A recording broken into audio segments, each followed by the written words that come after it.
પાછો આપો, મને પાછો આપો, મારે બીજું કઈ ન જોઈએ.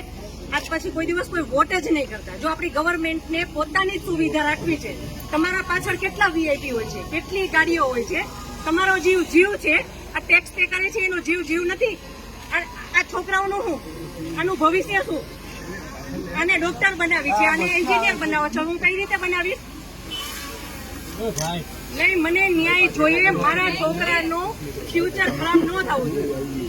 આટલા વર્ષની સર્વિસમાં એને ટેક્સ તમે કટ કરીને તમે સેલરી આપો છો ને, અને ઉપર જતા અમે કઈ પણ વસ્તુ ખરીદીએ છીએ, ક્યાંય જઈએ છીએ, ખરીદી ટોલ ટેક્સ, બધા ટેક્સ તમે અમારી પાસેથી લ્યો છો. તો મારા ઘરવાળાને જયારે જરૂર હતી ત્યારે કોઈ ફેસિલિટી નથી મળી. મને એનો ન્યાય જોઈએ. તમે લોકો અહીંયા જ રહ્યો, તમે કહો મને કે તમે શું કરશો એના માટે. આ એક નહીં, આના જેવા જેટલા ભાઈઓ બધા નિર્દોષ હતા, બધાને આવડા છોકરા હતા.